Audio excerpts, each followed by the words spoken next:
निर्वाचन विभाग भारत सरकार द्वारा गहन पुनरीक्षण कार्यक्रम यानी एसआईआर चल रहा है अनेकों राज्यों में, जिसके तहत आप लोगों को एसआईआर के संबंध में एक ऑफलाइन फॉर्म बीएलओज द्वारा आपके घरों तक पहुंचाए जा रहे हैं।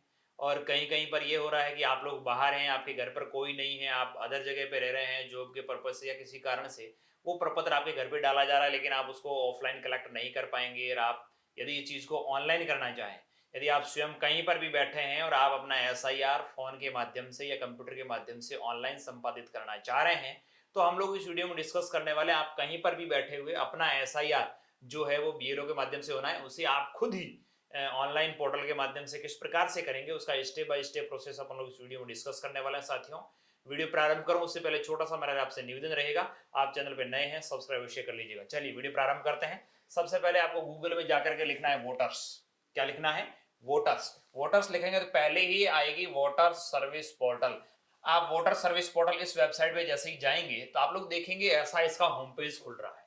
यहाँ पे आप लोग देखेंगे इन्होंने जो एसआईआर पहले बिहार में करवाया था उसकी डिटेल्स आ रही है। यहाँ पर चल रहा है स्पेशल इंटेंसिव रिवीजन एसआईआर 2026। अभी एसआईआर 2026 चल रहा है, कई राज्यों में चल रहा है। तो फिल न्यूमरेशन फॉर्म, आपको अपना न्यूमरेशन फॉर्म किस प्रकार से फिलअप करना है इस पे आप लोग जाएंगे। और दूसरा फॉर्म है search name in last SIR. Last SIR अलग अलग स्टेट में, राजस्थान की बात करूं 2002 में हुआ था, कई स्टेट ऐसे जिनमें 2003 या 2004 में स्पेशल इंटेंसिव रिवीजन जो एसआईआर हुआ था गहन पुनरीक्षण, उसकी आपको लिस्ट यहाँ से डाउनलोड हो जाएगी। पहले अपन लोग इस पे चलते हैं। यहाँ पे जैसे आप लोग क्लिक करते हैं तो आपसे साथियों यहाँ पे रजिस्टर्ड मोबाइल नंबर कैप्चा मांगा जा रहा है और सेंड ओटीपी पे ऑप्शन करना है आप लोगों को।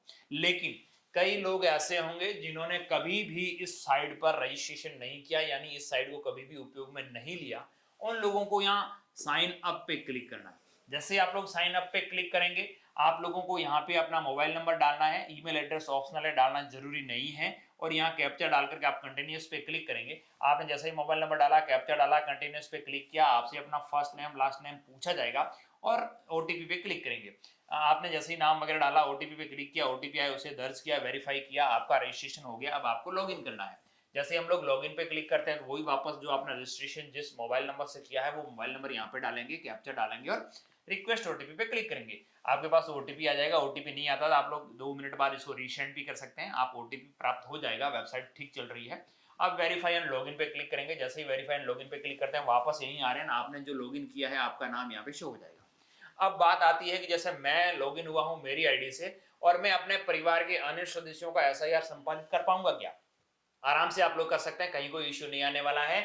आपको क्या करना है साथियों, आपका जो यहाँ लॉगिन आपने कर लिया है उसे आप अपने परिवार के, अपने आसपास के जितने भी जो भी लोग आपसे एसआईआर करवाना चाह रहे हैं, आप उनकी डिटेल्स यहाँ से फिलअप कर पाएंगे। आप फिल न्यूमरेशन फॉर्म पे क्लिक करेंगे। जैसे ही क्लिक करते हैं साथियों आपका न्यूमरेशन फॉर्म खुलेगा, जिसमें आपको अपने स्टेट का सिलेक्ट करना है। जो भी आपका राज्य है आप उस राज्य को सिलेक्शन करेंगे। इतने सारे स्टेट्स के अंदर अभी फिलहाल एसआईआर का कार्य चल रहा है। आप जिस भी स्टेट से बिलोंग कर रहे हैं उस स्टेट को आप क्लिक करेंगे। उस पर क्लिक करते ही आपको अपना एपिक नंबर डालना है। जिस भी सदस्य का आप लोग एसआईआर करना चाह रहे हैं उस मेंबर को आप लोगों को यहाँ पे एपिक नंबर डालना है और सर्च पे क्लिक करना है।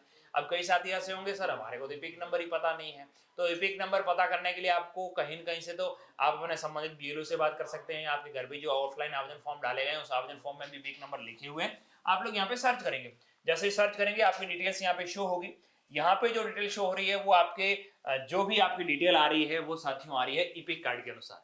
आपको यहाँ पे विशेष ध्यान ये देना है कि आपके इपिक कार्ड के अंदर जो आपका नाम है, यहाँ पे जो आपका नाम शो करेगा इपिक नंबर के बाद इलेक्ट्रॉन नेम जो यहाँ पे शो करेगा वो नाम और आपके आधार कार्ड के नाम में मिसमैच नहीं होना चाहिए। यदि आपके मिसमैच है जिसके भी मतदाता के, वो व्यक्ति ऑनलाइन एसआईआर वाला ये कार्य आगे नहीं कर पाएगा। आपको ये ध्यान देना है कि मेरा जो मतदाता परिचय पत्र है उस वोटिंग लिस्ट के अंदर मेरा नाम मेरे आधार के अनुरूप है, तब तो ओके है, आप कर लेंगे, हो जाएगा, कोई इश्यू नहीं आएगा। लेकिन यदि आपका नाम ठीक नहीं है तो आप लोग अपने संबंधित बीएलओ से संपर्क करें और अपना ठीक करवाएं।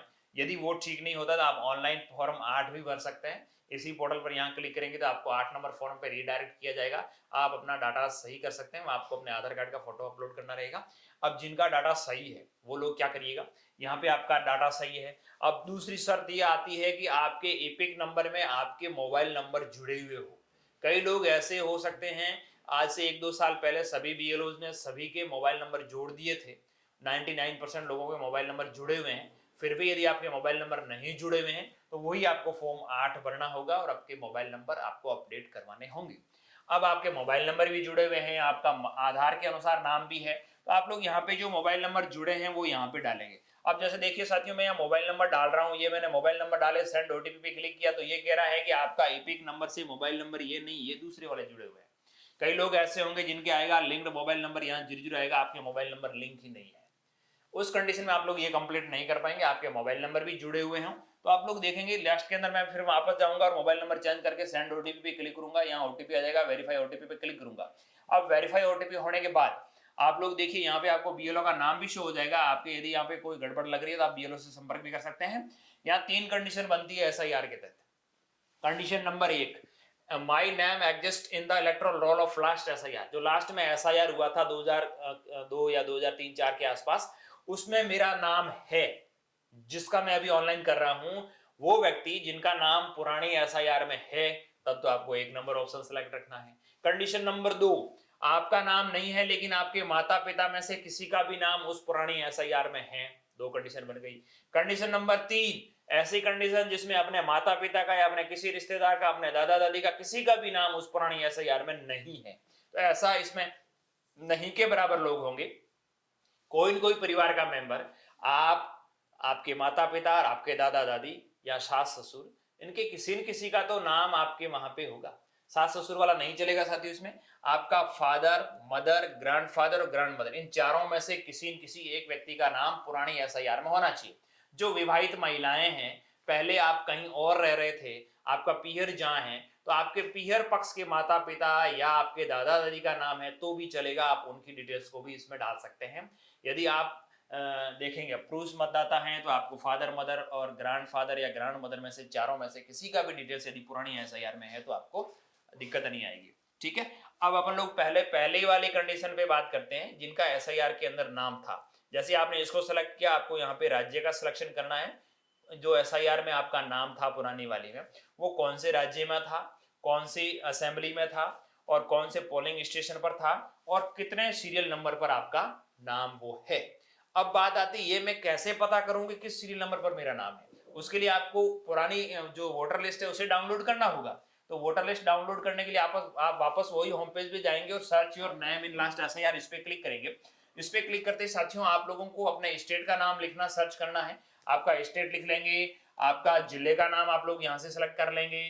जिले के बाद आपको जिले की कौन सी असेंबली यानी विधानसभा में उस समय, हो सकता है उस समय आपकी विधानसभा अलग रही हो, विधानसभाएं 2012-13 के अंदर 8 के अंदर चेंज भी हुई थी, कईयों की इधर उधर हुए थे, तो आपको उस समय जो आपकी विधानसभा थी वो विधानसभा सेलेक्ट करनी है। उसके बाद आपको कौन से गांव के रहने वाले हैं, कौन सा पोलिंग स्टेशन पे उस समय आपका नाम था, वो पोलिंग स्टेशन आपको यहाँ से सिलेक्ट करना है और व्यू पे क्लिक करना है। जैसे हम लोग व्यू पे क्लिक करेंगे साथियों, सारे के सारे आपके डिटेल्स यहाँ पे आ जाएगी। ठीक है साथियों, अब आप लोग देखेंगे यहाँ पे आपका सारा चीजें आएगी लिखी हुई, उसके परिवार कितने लोग हैं, उनके पिता का क्या नाम है, माता का क्या नाम है, उनकी एपिक नंबर क्या है, उनकी उम्र क्या है उस समय, जिस समय की बात है। ठीक है, अब यहाँ जो ये क्रम संख्याएं लिखी आ रही है, 1 से लेकर के जितनी भी क्रम संख्या है, आपके परिवार के मेंबर का या आपका नाम जिस भी क्रम संख्या पर है उस क्रम संख्या को आपको देख लेना है। जैसे मेरा 4 नंबर पर है या 6 नंबर पर है, 8 नंबर पर है। इसमें कंडीशन मैंने बताई, पहला आपका खुद का नाम है तो आपको खुद के नाम वाली वो सीरियल नंबर तय करनी है। आपका खुद का नहीं है, आपके माता पिता का है, आपका दादा दादी का, जिसका भी नाम है आप उसका सीरियल नंबर यहाँ से देख लेंगे। अब अपन वापस वहीं चलते हैं, वहीं जाकर के स्टेट, असेंबली और पोलिंग स्टेशन और वहां के सीरियल नंबर का डाला और सर्च पे क्लिक करोगे तो आपका नाम, डिटेल्स वगैरह आ जाएगी। डिटेल आकर के आप लोग यहाँ पे आपका डिटेल्स जुड़ जाएगी। ठीक है, जुड़ने के बाद आपको अपनी डेट ऑफ बर्थ, आपका फादर नेम, आपका मदर नेम, ये 3 डिटेल्स भरनी अनिवार्य है। यहाँ पे ये सारी चीजें ऑप्शनल है, आप चाहें तो भरें, आपको फोटो अपलोड करना होगा। ठीक है, ये अब कंडीशन नंबर 2 की बात करें। कंडीशन नंबर 2 में क्या होगा साथियों, आप लोगों को वही स्टेट सेलेक्ट करना रहेगा, असेंबली सेलेक्ट करनी रहेगी, पोलिंग स्टेशन और सीरियल नंबर, और इस सीरियल नंबर पर जिसका नाम है, यहाँ आप कह रहे हैं कि मेरा नाम तो नहीं है लेकिन मेरे मदर, फादर, ग्रैंड फादर या ग्रैंड मदर, इन चारों में से किसी न किसी का नाम है, तो आप लोग जो सीरियल नंबर यहाँ पे डाल रहे हैं, ये सीरियल नंबर किसका है, आपके फादर का है, आपकी मदर का है, आपकी ग्रैंड मदर का है या ग्रैंड फादर का है, जिनका भी है आप लोग यहाँ पे डालेंगे और सर्च पे क्लिक करेंगे तो उनका नाम और एपिक नंबर, आपका रिलेशन वगैरह सारा चीजें यहाँ पे आएगी। आप लोग, हो सकता है यहाँ पे आपने सीरियल नंबर डाला और यहाँ नाम तो किसी और का है, तो आपको वापस जाना है, सीरियल नंबर पुनः चेक करने हैं और यहाँ पे देखना है कि आपका सही जो आप चाह रहे हैं वो ये डिटेल्स यहाँ पे आ रही है, तो इसे अलाउ करेंगे और कंटिन्यूस पे क्लिक करेंगे। कंटिन्यूअस पे क्लिक करते हैं तो आगे बढ़ेंगे, लेकिन उससे पहले हम लोग तीसरी कंडीशन पे बात कर लेते हैं। तीसरी कंडीशन ये होती है कि आपका नाम या आपका किसी भी रिश्तेदार का नाम इसमें नहीं है, तो आपको ये सारी चीजें भरनी होगी और वापस वही फोटो अपलोड करके सबमिट करना होगा। लेकिन इस कंडीशन में आप लोगों को साथियों बीएलओ को डॉक्यूमेंट्स भी जमा करवाने होंगे, आपके मदर फादर के डॉक्यूमेंट जमा करवाने होंगे, जो 12 डॉक्यूमेंट्स तय कर रखे हैं उनमें से आपको अपने खुद के डॉक्यूमेंट्स जमा करवाने होंगे साथियों, ठीक है। अब अपन लोग जैसे इसमें सेकंड वाली कंडीशन, इस पे ज्यादा लोग होंगे, फर्स्ट वाली कंडीशन में भी ज्यादा लोग होंगे, इस कंडीशन के अंदर 1-8% कोई लोग हो तो अलग बात है। अब यहाँ पे देखेंगे आप लोग, इसको कंटिन्यूअस पे क्लिक करेंगे, जैसे ही कंटिन्यूअस पे क्लिक करते हैं तो आपकी डिटेल्स इस वाले भाग में भर जाएगी। जिनका नाम एसआईआर में है उनकी डिटेल तो इस तरफ भरती है, और जिनका नाम एसआईआर में नहीं था पिछली वाली में, उनके रिश्तेदार का नाम है तो यहाँ पे उनके डिटेल्स आ जाएगी। वही आपको date of birth, father name, mother name, उनके एपिक नंबर हो, आपकी पति पत्नी का नाम हो तो आप उन्हें डालिए, यहाँ से फोटो अपलोड करिए। फोटो अपलोड पे क्लिक करते हैं तो आपको फोटो यहाँ पे आएगा। इसको आप यहाँ से छोटा बड़ा भी कर सकते हैं, आप इसको रोटेट भी कर सकते हैं, आड़ा टेढ़ा ऊपर नीचे जैसा भी करना चाहें। फोटो को क्लियर कर लीजिएगा और यहाँ पे सेव पे क्लिक करेंगे। जैसे सेव पे क्लिक करेंगे आपका फोटो यहाँ पे आ जाएगा। 2 MB से कम होना चाहिए फोटो, आप लोगों को ये ध्यान रखना है, गलत फोटो अपलोड हो जाएगा डिलीट कर सकते हैं। उसके बाद आप लोग यहाँ पे प्रीव्यू पे क्लिक करेंगे तो आपको पूरा एक बार दिखा दिया जाएगा किस तरह का आपका फॉर्म फिलअप हुआ है। आप लोग जैसे सबमिट पे क्लिक करेंगे तो साथियों आपको सबमिट पे क्लिक करते समय आपको यहाँ पे आधार नंबर डालने होंगे। अब मैंने आपको पहले ही बताया था, कंडीशन ये है कि आधार के अनुसार आपका एपिक में नाम होना चाहिए, तभी आप लोग इसको कंप्लीट कर पाएंगे। आपके एपिक के अंदर मोबाइल नंबर जुड़े होने चाहिए, तभी आप इसको कंप्लीट कर पाएंगे। अब आप लोग इसमें ई साइन करेंगे। यहाँ पे आप लोगों को जैसे ही आपने इस पे सबमिट पे क्लिक किया, सबमिट पे क्लिक करते ही आपको ये आधार की हस्ताक्षर, ई हस्ताक्षर वेबसाइट पर, ministry of electronic information technology की वेबसाइट पर ले जाया जाएगा। यहाँ पे आपको अपना आधार नंबर डालते हुए गेट ओटीपी पे क्लिक करना है। मैंने अपना आधार नंबर डाला, गेट ओटीपी पे क्लिक किया, यहाँ ओटीपी आ गई, मैंने ओटीपी दर्ज किया, सबमिट पे क्लिक किया। सबमिट पे क्लिक करते थोड़ी देर ये घूमेगा और आपका एसआईआर का रिवीजन फॉर्म है वो सबमिट हो जाएगा। Your remuneration enumeration form has been submitted successfully. आपका न्यूमेरिशन फॉर्म है वो सबमिट सक्सेसफुली हो गया। यहाँ से आप लोग डाउनलोड कर सकते हैं, ये रिसिप्ट आप लोग डाउनलोड करके अपने पास रख लीजिएगा, आपको कहीं कोई जाने की आवश्यकता नहीं है। इस प्रकार से आप अपना इस एसआईआर के तहत जो फॉर्म है वो घर बैठे आराम से भर सकते हैं। ये देखिए, आपने जैसे ही मैंने इस पे डाउनलोड पे क्लिक किया रिसिप्ट को, तो ये डाउनलोड हो गई पूरी वैसे की वैसी, जैसे कितने तारीख को आपने कितने बज के कितने मिनट पे ये अपना न्यूमेरिशन फॉर्म सबमिट किया है। ठीक है साथियों, आप लोग अपने बीएलओ को इसकी फोटो भेज सकते हैं कि सर मैंने अपना न्यूमेरिशन फॉर्म ऑनलाइन फिलअप कर दिया है। इसके एसआईआर के संबंध में आपको फिर भी कहीं कोई डाउट हो तो हम लोग 1-2 वीडियो और लेकर के आ रहे हैं, आप उन्हें भी अच्छी तरह से देख लीजिएगा ताकि आपके जितने भी डाउट्स है वो सारे क्लियर हो जाएं। एक बार पुनः सभी साथियों का बहुत बहुत धन्यवाद।